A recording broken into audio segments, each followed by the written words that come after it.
Hello, I am Minecraft Phenom 08, and this is episode 17 of my Billions and Billions challenge. In today's episode, I'm going to set up some auto crafting using my ME system with machines. Now, I currently do have auto crafting, but it is vanilla crafting table stuff only, except with the exception of I can craft buckets of water automatically and black concrete automatically. However, today I'm going to set up a system so that I can use some thermal expansion machines and some Ender IO machines as well to autocraft things with them. So let's run over to a building I have built between episodes and let's take a look at some of the routing that I've done real fast so that you can see exactly what's going on here.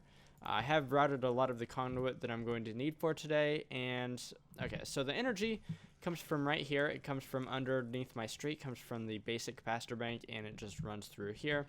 As well as the ME channels come from here. Underneath the street there is a ME dense covered cable white, and then over here there's yet another one that is ME dense covered cable white. Now I do have this line of dense ME conduit connected up to this particular cable, white cable underneath the street here, and then I have some more channels over here. So altogether I have access to 64 channels in this building if I wanted to use them. I'm not going to use all those channels today. I'm just going to use maybe 30-ish. We'll see how far I get today. So I do have 4 different levels here. I have 3 levels above ground and 1 level below ground. The level below ground is going to be a little bit different than the 3 levels above ground. So we'll start on the base level here. So let's get this back out again. So I'm going to have my 12 channels that I will have access to in this particular room comes from this line of cables right here. And I believe the cables underneath the ground as well come from this line right here. And the channels on floors 2 and 3, which are above, come from this dense ME conduit, which runs up this wall right here. So the first thing I'm going to do is I'm going to set down some ME interfaces, and I already have places chosen for them, and they will start right here, right on top of this dense ME conduit. And the ME interfaces themselves can transfer up to 8 channels, so I could have 7 more ME interfaces connected to this ME interface, which is connected to the actual conduit itself, but I'm only going to have 6 on each side, and that's how we're going to do that. So the next step is that I actually want to start setting up machines, and I just have to put them right beside the ME interfaces here. And I did forget one thing I do want to grab. I want to grab my red print. I should have one available. So let's go ahead and exchange these. I do want to clear this out, so I just shift right click there. And then I have machines here. First off, I'm going to use pulverizers. So I actually have 12 pulverizers, and the cool thing about ME interfaces is that they can actually interact with multiple different blocks. So what I can do, for example, is I can set up a pulverizer here and a pulverizer right here. And this ME interface will be able to interact with both of them so long as I have them configured correctly. And by them, I mean the pulverizers. So let's go ahead and set these pulverizers up. I do want the out or the back to be input and output, and it needs to be auto input disabled and auto output enabled. The ME interface will be able to push items into the pulverizer on its own. It does not need the auto input feature enabled. So let's just do the same thing here, and then what I can do is I can go ahead and configure my red print by just right clicking, throwing my red print into my offhand, and then I should be able to just plop these down and they will be properly configured, which they are. So that's fantastic. So let's go ahead and do the line over here as well. So there we go. Now I have pulverizers hooked up, and as I showed before with my Yeta wrench, I do have energy conduit underneath. So these are getting energy at this point. So the next thing I actually have to do is I need to set up some patterns so that I can actually use these pulverizers. So let's go ahead and do that real fast. Let's actually run up here to my other building over here so that I can grab something that is pulverized. So for example, let's grab pulverized gold. That's a good thing to automate here. So let's run over to This building right here, all I have to do is make a pattern, and to make patterns for crafting table type stuff, all we do is click over here and it changes the GUI just a little bit. So what we're going to tell the system is that if, oh whoops, sorry about that, wrong key there. If I take a gold ingot, actually let's take a look at the recipe real fast, if I can find pulverized gold here. So the recipe to get pulverized gold is, there are several recipes, is the one that we're going to use is a gold ingot equals a pulverized gold. So that's how we're going to set up this pattern here. So we'll tell the system 1 gold ingot equals 1 pulverized gold. And so let's see here. So the interface terminal right here should show me some pulverizers. There we go. It shows pulverizers. It also shows 6 of my ME interfaces are connected to nothing, which is correct at this point. But the other 6 that I set up in that building are connected to pulverizers. So all I need to do is throw that in here, and let's tell it to make some pulverized gold. Let's tell it to make 200, and let's run back over to that building to see if it is working as intended. It should be. I don't see any problems. So I think I saw machine on. I did. So as you can see, there are gold ingots in this pulverizer, and there are also gold ingots in this pulverizer, which is fantastic, and that means that this is working as intended. So the next thing I want to do is I actually want to set up the rest of my machines here, and except for the fluid transposer and magma crucible combos. So on this base floor here, I think I'm going to use the machines that I'm going to put down the machines that I'm going to use the most. So let's start off with the induction smelters. I know I'm going to use a lot of the induction smelters here, and I'm probably going to have to reconfigure my red print here. Yes, I will. So let's do that real fast. That's incorrect because I haven't configured this yet. So once again, just everything comes in and goes out to the back, and I also need to have this metallurgical flux slot unlocked. It cannot be locked, otherwise it won't work as intended. So let's go ahead and right click again, put that in the offhand, and set down the remainder of my induction smelters. Induction smelters are going to be super useful in particular because I will now be able to automatically make alloys, whereas before I obviously had to hand feed them into the machines over there. So that's going to be, like I said, super useful. So let's go ahead and set up, do I have 4 of any machine? I don't actually. So the phytogenic isolator actually goes with water, and that'll go in the basement. Let's go ahead and set up sawmills and centrifugal separators because I can go ahead and finish out this level here. And because I only have 2 of these, let's just go ahead and do these, configure these by hand. The next thing is the centrifugal separators. Once again, let's do these by hand since it's actually just faster that way. And then let's go up to the upper level here. And my cat just ran like a banshee. No apparent reason why. So let's go ahead and set up ME interfaces once again. The ME interfaces are going to be in the same exact spots as before, essentially as the level below.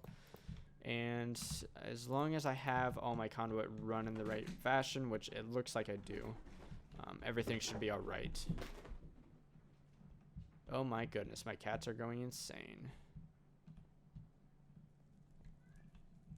So actually, yeah, that's fine. I thought I messed something up for a hot second, but I did not. So let's go ahead and set down compactors. Those are going to be machines I'm going to be using quite a bit of. So let's get this red print. First I need to configure this. Clear. And then the rest of the compactors. I'm not going to use these right now, but once I start diving into... Oh shoot, I did not mean to do that. Once I start diving into the mod NuclearCraft, I will be using them a little bit more. So I do need to reconfigure this. Unfortunately, I blanked it out by accident because I was trying to fly and shift click and that just wasn't working. So where's my rogue compactor? There it is. And this one may or may not be configured correctly. I'm not sure. It is not.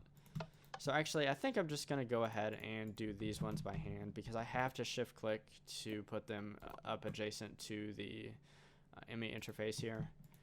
And that would actually is causing my pattern to clear itself. Oh, shoot. Yep, I knew I did that. That torch got in my way is what happened there. That's why I accidentally placed down that machine. Okay, so there are the compactors. Next, let's do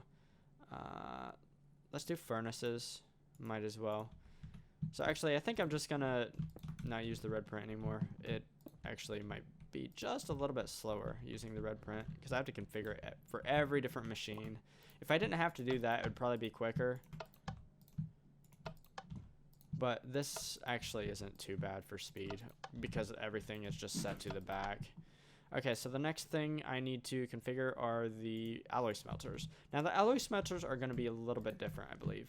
So Ender IO machines behave just a little bit differently than thermal expansion machines. So I think how I need to set these up is I need to have them be output to the back and not input. I believe they still will be able to accept items in through the back that are pushed towards them. So I will need to test this out. I will 100% need to test it out, but that's how I believe that they work. Okay, so just a few more here. And it looks like I'm not going to have any machines for the upper floors. However, I will have room for 13 more machines at some point. The fluid transposers and the magma crucibles will go in the basement, as well as the phytogenic isolator. So everything, all of the room I have earmarked up above, I can use that in the future. So let's go ahead and install these capacitors. I can install them by right-clicking the machines, or I can just use this slot right here to throw them in manually. And let's go ahead and try to set up some alloy recipes at my main base to make sure that those will work as intended, because I'm not 100% sure that I have that correct in my mind. Okay, so I know, for example, bronze is copper and 10 ingots, so let's go ahead and set that up. This is actually going to be a recipe I'm going to set up for my induction smelters, because the induction smelters are very similar to the alloy smelters. However, they are actually a little bit less able in some regards. So this recipe will actually work for either machine. So it's just 3 copper, 110 equals 4 bronze. And let's go ahead and throw this in the alloy smelter, and let's tell the system to make a bunch of bronze. And I already had it pulled up.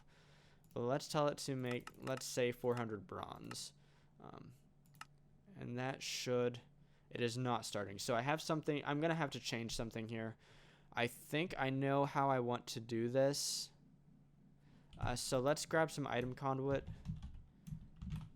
And I should have some laying around. I do, and that should be enough. So as you can see, the craft has not started yet. And let me make sure that that is actually a valid recipe for the alloy smelter. I'm fairly certain that it is, but just to be safe here, I do want to double check. Okay, alloy smelter, it is. So 3 copper into 10 equals bronze, 4 bronze. So we should be getting bronze. We're not. That means I have fumbled something, and it's probably just the behavior of the input and output there. But that's fine. I can fix this. So what I'm going to do is go down one more level and then figure out which, there it is, there's the pattern.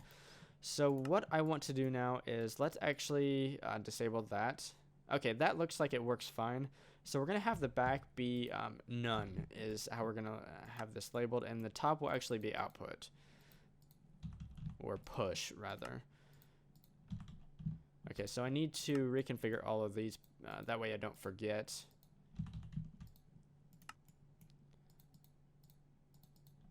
And actually, I might be able to use item conduit, which would actually be just a little bit easier if I were to do that.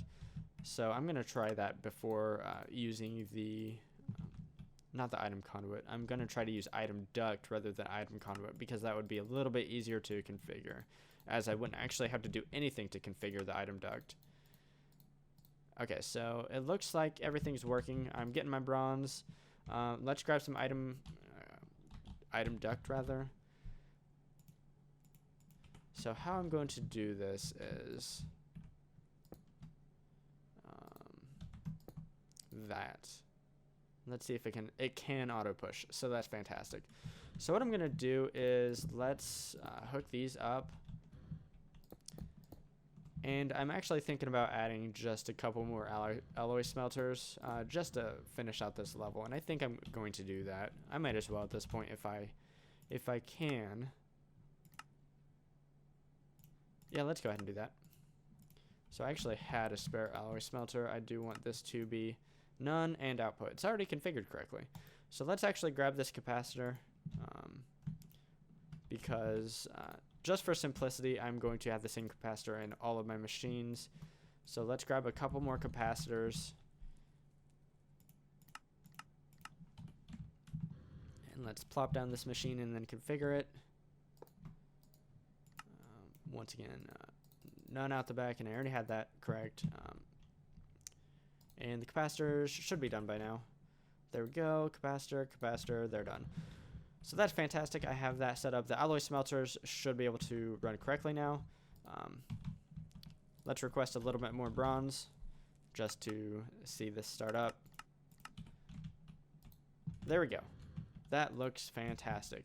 In the item duct, the ME interfaces obviously can accept items into them. That's how the items are getting back into the ME system. And that's why I have the input and output set up to the thermal expansion machines out the back, because it just outputs the items back into the ME interface, which accepts them much like an import bus would. So let's go ahead and go down to the bottom level, because I think I have all of that set up correctly. And the bottom level is going to be set up just a little bit differently. So I'm going to grab my ME interfaces here. And those ME interfaces will be right here rather than in this row right here. So as you can see, I actually have some conduit exposed, and I actually will need some import buses. I think I have, or export buses rather. I actually do have those with me. So let's go ahead and set up my current system. So the first thing I'm going to do is the phytogenic isolator, and that will go right here. What I'm going to do is the left side will be input and output, however the right side will also be input, and the right side is actually going to be water, because the phytogenic isolator needs water to operate. So the next few things here are going to be fluid transposers, and those fluid transposers will go in a row like this. And let's go ahead and configure these. I'm going to blank that out. The left needs to be input and output, and the right also needs to be input. And you'll see how this operates here in just a second. Okay, let's make sure I have everything correct. I do. So the next thing I want to plop down are magma crucibles, and they will go beside the fluid transposers. And they will go like so. So the magma crucibles need to be configured to be output to the left and input to the right.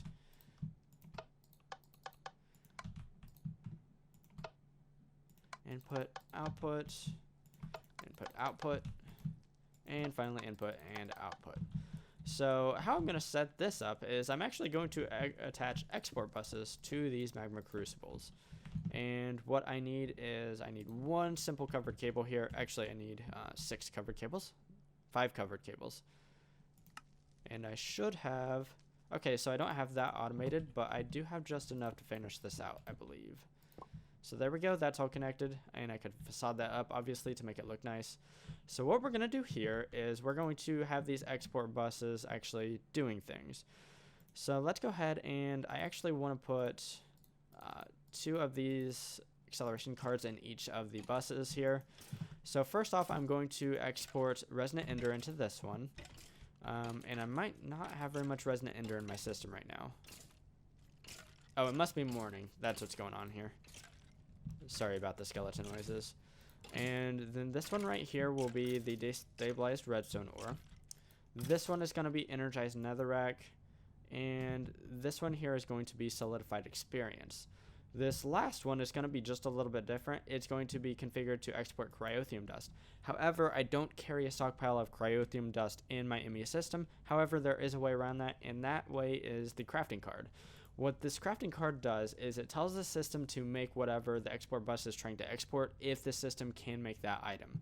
So let's go ahead and throw in the rest of the acceleration cards, because I forgot to do that as I was going along. And this one should already have them, and it does. So essentially what I'm going to be doing is these magma crucibles will be holding will be making this fluid to be sent to the fluid transposer automatically. And so what I can do with these IMI interfaces here is I can make buckets of these things and other things containing these things. So what I'm going to do right now is I'm going to grab buckets, and 5 buckets is actually perfect. So I'm going to make a bucket of each of these items here, because I'm not sure if I have a bucket of each one of them in my inventory, but there we go. So the next thing that I want to do is I actually want to set my patterns, because in the IMI interface terminal, all the fluid transposers will show up the same. However, they will each be able to make different items. So I need to go ahead and set those patterns right now, or it would be beneficial to me to do right now. So the recipe for each of them is going to be very, very simple. It's going to be a bucket equals a bucket of whatever the item is. So for example, and actually I need to slightly rearrange my inventory here so that I have space to put all these things. So, and actually I don't need that. So there's one pattern. The next pattern can be this right here, because essentially all I'm going to be providing to the fluid transposer is a bucket. The fluid transposer will actually have the other ingredient already, and so that's why the pattern is a bucket equals a bucket of whatever the item is. So, and that's the next one. This is another one, and then the essence of knowledge is the experience one. So there we go. Now we can go ahead and set up those patterns, and this will also allow me to make things such as the flux ducts that require the redstone to be inserted into it with the fluid transposer, or the cryostabilized flux duct, which requires the magma the gelid cryothium. So this one is the gelid cryothium one, so that's the pattern that we'll put in here. This one is the knowledge, so we'll put that pattern in there. This one is glowstone, so we'll put this pattern in, and then this one is the redstone, which means this one is the ender. So that's fantastic. Now I can make buckets of that stuff on demand. And let's go ahead and test this out. So right here we have redstone. Let's tell it to make some redstone buckets. Let's tell it to make 10 redstone buckets. And it should, yep, there it goes. So as we can see, should get 10 redstone buckets here. And fantastic. The last thing I would like to do in this episode is actually to upgrade my machines. And then I'm going to call it good. So what I'm going to do for that is all of my thermal expansion machines can be upgraded with resonant conversion kits here. And this is rather loud. And I actually did this in the last episode, I think, or one of the last episodes. So what I'm going to do is I'm going to upgrade each of my machines with a resonant conversion kit, and then I'm going to add augments. And I'm going to add 4 of the auxiliary reception coil augments to each of my machines. That will just speed them up drastically. And I'm going to go ahead and do this all off camera, and once I have that done, I will be right back. So I finished upgrading all of my machines, and the last thing I would like to do in today's episode is set up one last craft to show the power of having all of these machines automated. So how I'm going to do that is I'm actually going to automate the cryostabilized flux duct. And as we see, the way to make this is to have cryostabilized flux duct, the crafting item, and throw it into a fluid transposer that needs gelid cryothium. But to get this, you actually need a resonant flux duct with electrum and hardened glass. I've actually already set up the hardened glass recipes and the electrum recipes in the induction smelters. And let's go see those recipes real fast. The recipe that I have for electrum is just gold and silver ingots. And then the hardened glass is, let's go back, it's just 1 pulverized lead. And that's for electrum hardened glass. There are different types of hardened glass, but anyways, the base hardened glass is just 1 pulverized lead with 4 pulverized obsidian equals 2 hardened glass. So the way to make the cryostabilized flux duct the pattern that I'm going to set up is an empty flux duct equals a completed flux duct. And I just need to put that into the correct fluid transposer, which I have demarcated with this bucket right here. So let's go ahead and tell the system to make 100 of these bad boys. So it will need to craft nothing except for the finished product. I already have the electrum and the hardened glass available, as well as the resonant flux duct. However, the system can already automatically make everything else it needs for this. So let's go ahead and tell it to do that, and as we can see, we are already getting the cryostabilized flux duct. So that's going to be awesome to have all of those machines prepared and ready to go, and that will help me out quite a bit moving forward. So anyways, that's a pretty good wrapping up point. If you enjoyed today's episode, please feel free to drop a like down below, and if you enjoy watching automation type stuff in modern Minecraft, such as systems like this, definitely consider subscribing to my channel if you haven't already. Anyways, signing off, I am Minecraft Phenom 08, and I will see you next time.